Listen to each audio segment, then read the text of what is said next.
আজ থেকে ১১ বছর আগের কথা। ২৭শে জানুয়ারি ২০১৪ সাল। আয়েশা সরকারের জন্য একটি কালো অধ্যায়ের সূচনা। শুনতে শুধু একটা তারিখ বা বছর মনে হলেও এই তারিখটাই ছিল আয়েশা সরকারের সর্বনাশের তারিখ। তিনি একাধারে হারিয়েছিলেন নিজের ছোট ছেলে তাসকিন সরকারকে এবং বড় ছেলে তামিম সরকারের সুন্দর ভবিষ্যৎ। সেই ১১ বছর আগে তিনি নিজের ১৭ বছর ছেলেকে খুনির খাতায় নাম লিখাতে দেখেন। ছোট ছেলেকে কাফনের কাপড়ে দেখেন, তাও হাফ লাশ, পুরো শরীর পাওয়া যায়নি। স্বামীকে মৃত্যুর সাথে লড়তে দেখেন। আর সব থেকে ভয়াবহ যেটা ছিল, একটুর জন্য নিজের সম্মান হারাতে বসেও হারায়নি। সব হারিয়ে আয়েশা সরকার যখন ছিল নিঃস্ব, তখন তিনি সব থেকে মূল্যবান জিনিস যেটা হারিয়েছিলেন, সেটা ছিল নিজের জন্মদাতা পিতা। এখনো আয়েশা সরকারের গা শিউরে ওঠে। আয়েশা সরকার এখনো ওই দিনটার কথা ভুলতে পারেনি, যেদিন তার ১৭ বছরের তামিম থানায় অত্যাচারের শিকার হয়েছিল। তামিমের একটা কথাই বারবার আয়েশা সরকারের কানে ভাসে, আম্মা, তারা আমাকে পানি খাইতে দেয় নাই। সেদিন আয়েশা সরকারের বুকটা দুমড়ে মুচড়ে শেষ হয়ে যাচ্ছিল। ১৮ বছরের নিচে সকলেই তো কিশোর, তাদের তো মারার অধিকার পুলিশের নেই, কিশোর আদালতে বিচার হওয়া ছাড়া। কিন্তু তামিম মার খেয়েছিল নির্মমভাবে। তার নখ উপড়ে ফেলা হয়েছিল, কারেন্টের শক, আরো কত কি। তারপর থেকেই শান্ত স্বভাবের তামিম হয়ে যায় অশান্ত খুনি, যাকে দেখলে সকলে ভয় পায়। সেই দিন থেকে এই অবধি তামিম তার মায়ের কোলে মাথা রাখেনি, কিন্তু আজকে রাখলো। তামিম আজকে তার মায়ের কোলে মাথা রাখলো। সারা রাস্তা তামিম আয়েশা সরকারের কোলে মাথা দিয়ে অর্ধশোয়া হয়ে থাকে। আয়েশা সরকার তামিমের মাথায় হাত বুলাতে থাকে।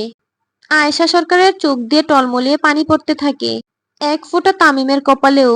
তামিম বুঝতে পারে তার মায়ের অনুভূতি। তামিম কিছু না বলে চুপচাপ শুয়ে থাকে। বাপ, জি আম্মা। কত বছর পর আমার কোলে মাথা রাখলি? ১১ বছর ২২ দিন ১৩ ঘন্টা ৩৭ মিনিট পর আম্মা। আয়েশা সরকার চোখ বন্ধ করে ফেলে। তার চোখ দিয়ে টপ টপ করে পানি পড়তে থাকে। তামিম আয়েশা সরকারের মুখ বরাবর তাকায় আর হাত দিয়ে চোখের পানি মুছে দেয়। আম্মা, আপনার চোখের পানি বড্ড বেমানান। এইটা সুখের পানি বাপ, তুই বুঝবি না। জানি আম্মা। এতদিন মায়ের থেকে দূরে থেকে কি পেলি তামিম? দূরে কই, কাছেই তো ছিলাম আম্মা। কই বাপ, তুই তো ছিলি না। তামিম উঠে আয়েশা সরকারের চোখের পানি মুছে দেয়। আম্মা, আমি প্রতিটা মিনিট গুনে গুনে রেখেছি আপনার থেকে দূরে থাকার। যখনই আপনার কাছে যাইতে চাইতাম তখনই। ভুলে যা তামিম, সেদিনের কথা ভুলে যা। সম্ভব না আম্মা।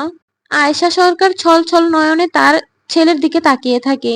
তার ছোট ছেলেটা কবে এত বড় হলো, এখন সে মায়ের কষ্ট বুঝে।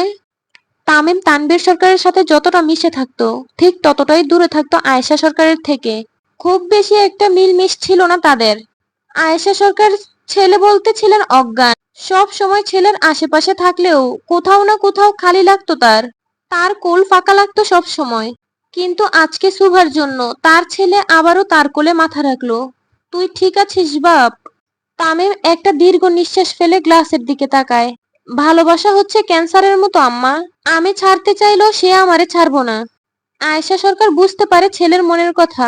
সুভার অসুস্থতা, তার শরীরের ইনজেকশন, এসবের সঠিক উত্তর তামিম যতদিন না পাচ্ছে, ততদিন সে শান্তি পাবে না। আর না সুভাকে সরাসরি কিছু বলতে পারছে। একটা দ্বিধার মধ্যে পড়ে আছে তামিম। কতটা ভালোবাসিস সুভাকে? যতটা ভালোবাসলে ২৪ ঘন্টাও কম লাগে। আয়েশা সরকার তামিমের দিকে খুব অবাক চোখে তাকায়।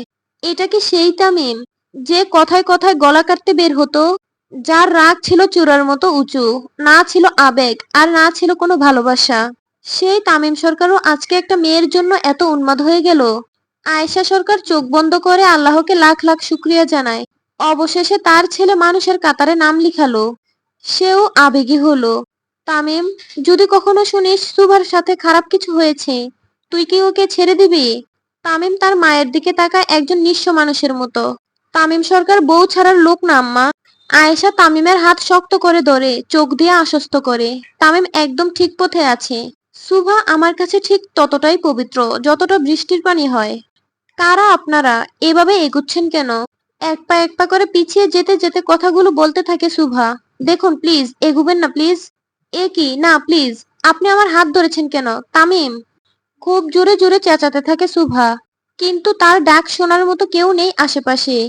এই গুদাম ঘরে সুভার চিৎকার শোনার মতো কেউ নেই। তিনজন লোক খুব লালসার দৃষ্টিতে সুভার দিকে এক পা এক পা করে এগিয়ে যাচ্ছে। তাদের মুখের আকৃতি বলে দিচ্ছে কতটা লালসা তাদের মনে। সুভা ভয় আর আতঙ্কে প্রায় শেষ। কোনো মেয়েই এমন পরিস্থিতিতে নিজেকে ঠিক রাখতে পারে না, সে যতই সাহসী হোক না কেন। সুভান মনে মনে নিজেকে দোষারোপ করতে থাকে। কেন সে এমন বলদামি করলো? আজ নিজের বোকামির জন্য এত বড় বিপদে পড়লো সে। 23 মিনিট পর তামিমের গাড়ি ঢুকলো সরকার বাড়িতে। আয়েশা সরকার আর তামিম একসাথে নেমে ভিতরে চলে যায়। আয়েশা সোজা কিচেনে চলে যায়, কারণ তানভীর সরকার আসলেই তাকে কফি দিতে হবে, আর তার হাতের ছাড়া সে খাবেও না। যে কোনো সময় তানভীর সরকার আসতে পারে। আয়েশা কিচেনে চলে যেতেই তামিম তার রুমে যায়। রুমে যেয়ে তামিম সুভাকে কোথাও পায় না। ওয়াশরুম, বেলকনি, কোথাও নেই সুভা। তামিম নিচে চলে যায় সুভাকে খোঁজার জন্য। কিছু সার্ভেন্টদেরও বলে দেয় সুভাকে দেখলে যে তাকে যেন বলে তামিম এসেছে। তামিম নিচে এসেও সুভাকে কোথাও পায় না। ছোট কর্তা, বলুন কাকা। সুভা মা যাওয়ার সময় তার ফোনটা ফেলে গেছে নিচে। শামসের তামিমের দিকে সুভার ফোনটা ফেরত দিতে দিতে বলে, কোথায় গেছে সুভা? ওই যে আপনি যেতে বললেন যে। আমি বলেছি? হ্যাঁ, গাড়ি পাঠালেন যে। শমশেরের কথা শুনে তামিমের চোখ কপালে উঠে যায়। সে কখন গাড়ি পাঠালো? আর সুভাই বা গেল কার সাথে? তামিম গভীর চিন্তায় পড়ে যায়। তার পঞ্চপাণ্ডব এসে হাজির হয়। তামিম দেরি না করে তাড়াতাড়ি কন্ট্রোল রুমে চলে যায় সিসিটিভির ফুটেজ চেক করার জন্য। তার সঙ্গে পঞ্চপাণ্ডবও যায়। তামিম দুপুরের পরের ফুটেজ চেক করে। সেখানে স্পষ্ট দেখা যাচ্ছে একটা কালো বড় গাড়ি এসে সরকার বাড়ির ভিতরে ঢুকে। সচরাচর আইডি কার্ড বা ভিতর থেকে কনফার্মেশন না পাওয়া অবধি কেউ সরকার বাড়িতে ঢুকে না, কিন্তু তারা খুব সহজেই ঢুকলো। আর লোকদেরও কিছু একটা বলল। তার কিছুক্ষণ পর সুভা নিচে চলে এলো। দুজন লোক তাকে কিছু একটা বলল, আর সুভা তাদের সাথে গাড়িতে চলে গেল। তামিম মেইন গেটের সিসিটিভি ফুটেজ অন করে, কিন্তু আশ্চর্যের বিষয় হলো সিসিটিভি ফুটেজ ছিল না। ফুটেজ কই? স্যার, শামীম ভাই ফুটেজের দায়িত্বে, ডাকেন তাকে। Okay sir. গার্ডরা শামীমকে খুঁজতে যায়, আর তামিম ভালো মতো ফুটেজগুলো দেখতে থাকে। কিছুক্ষণ পর গার্ডরা এসে জানায় শামীম কোথাও নেই, তার ফোনও বন্ধ। তামিমের রাগে চোয়াল শক্ত হয়ে আসে। তামিম সাথে সাথে পুলিশের ডিআইজি কে কল করে, আর তাকে কোনো শোরগোল না করে সুভাকে খুঁজতে বলে। পরক্ষণেই তামিমের মনে পড়ে গেটের কথা, যেখানে কোনো চেকআপ ছাড়াই গাড়িটি ঢুকেছিল। তামিম গার্ডদের বলে চেকপোস্টে থাকা 6 জনকে ভিতরে আনতে, কিন্তু তাদের মধ্যে শুধু 4 জনই ভিতরে আসে। বাকি 2 জনের কোনো হুদিস পাওয়া যায়নি, আবার ফোনও বন্ধ। তামিম বুঝে যায় খুব ঠান্ডা মাথায় সূক্ষ্মভাবে পরিকল্পনা করা হয়েছে। তামিম হল রুমে চলে আসে। সেখানে তানভীর সরকারও উপস্থিত ছিল। তিনি এসেছেন মাত্র মিনিট 5 হবে। তামিম হন্তদন্ত হয়ে তার কাছে চলে আসে। পুরো শহরে কারফিউ জারি করে দেন আব্বা, বউ খুঁজতে হবে আমার। তানভীর সরকার কোনো কথা না বলে সাথে সাথে রাষ্ট্রপতিকে কল দেয়, আর কারফিউ জারি করতে বলে। কারণ হিসেবে গ্রেনেড হামলা হওয়ার ভুয়া নিউজ চারপাশে ছড়িয়ে দেয়। বাস, ট্রাক সমস্ত কিছুতে চেকপোস্ট বসাতে বলে। আর আর্মিদেরও কড়া নির্দেশ দেওয়া হয়। একজন প্রধানমন্ত্রী চাইলে আর্মি কেন, সেনাবাহিনী এবং সকল পেশার নিয়োজিত আইন শৃঙ্খলা বাহিনীদের মিনিটের মধ্যে কাজে লাগাতে পারেন। আজকে হলো তাই। একটা মিথ্যে নিউজ চারপাশে ছড়িয়ে গোপনে গোপনে সুভাকে খোঁজার চেষ্টা শুরু করে দেয়। বাঙালি হলো আবেগী জাতি। চিলে কান নিয়ে গেছে শুনলে আগে চিলের পিছনে দৌড়ায়, তারপর কানে হাত দিয়ে দেখে কান আছে কিনা।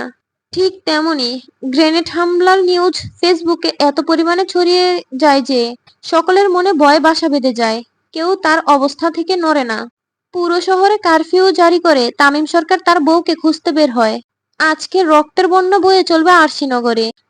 তামিম নিজের পাঞ্জাবির হাতা উপরে উঠাতে উঠাতে বের হতে থাকে।